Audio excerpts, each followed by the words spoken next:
Man has sinned. Man is at odds with God, and God is at odds with men. If you don't believe that, you don't believe historical Christianity. But then he goes on. Verse 24, speaking about the Christian being justified.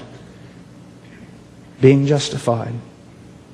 Being justified does not mean just as if I'd never sinned.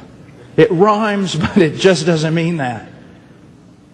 Being justified does not mean that the moment a person places saving faith in Jesus Christ, they are made righteous before Him. Because if that were the case, they'd be absolutely perfect.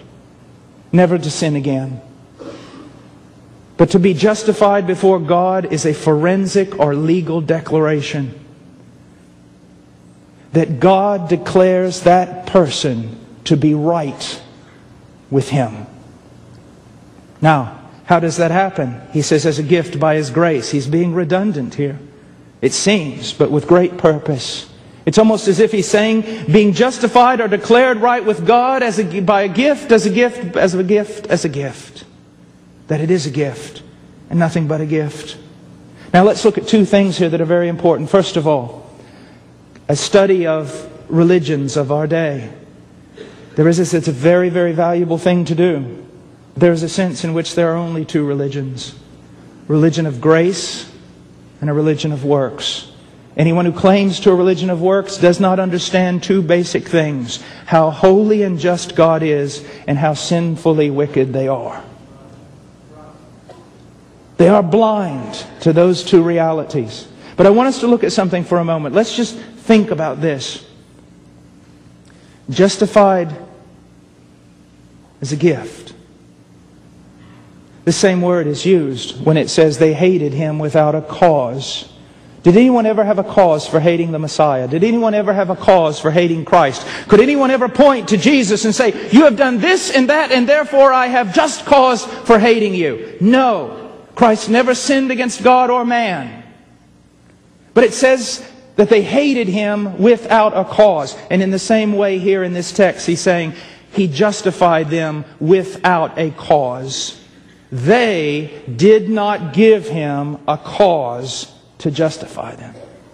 It's like when Israel, basically the question is asked, God, why have you chosen Israel in Deuteronomy? Why have you set your love upon Israel? And the answer is a taunt. He says, I've loved you because I loved you.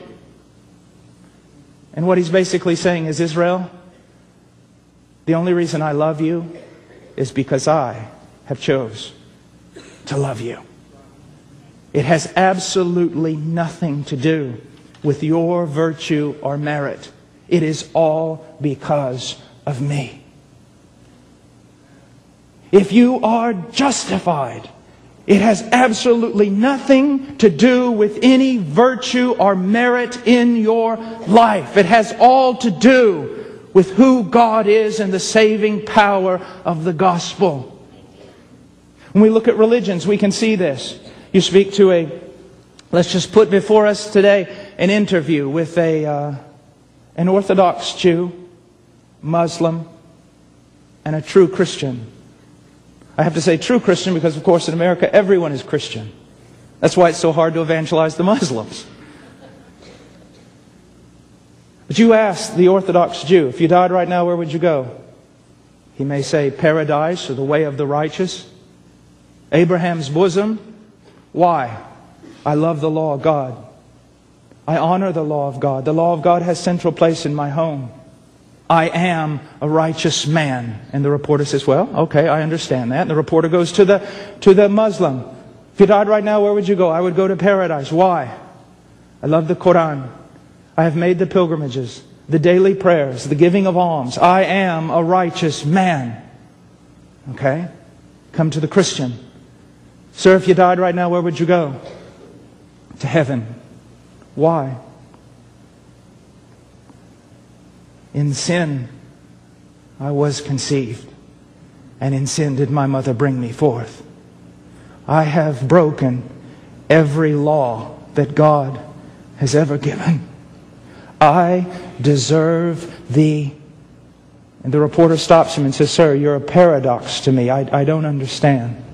These other two gentlemen I quite understand. They're going to heaven because that's exactly what they deserve. But sir, you're telling me that you're going to heaven, and yet you describe for me in the most horrendous way all the reasons why you should not. Why, sir, are you going to heaven? And the Christian cries out, because I'm going to heaven based upon the virtue and the merit of another, Jesus Christ my Lord. Christ.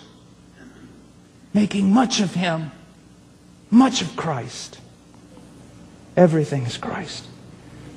Being justified as a gift by His grace through the redemption. I love all sorts of music, but sometimes I have problems with certain Christian music. Problems with my own Christian speech at times. When we begin to use words lightly. Brother, I've been redeemed. What? What? An old Puritan who they said of him that after he would use certain words in Scripture, he would remain silent and his lip would tremble. I have been redeemed. Redemption.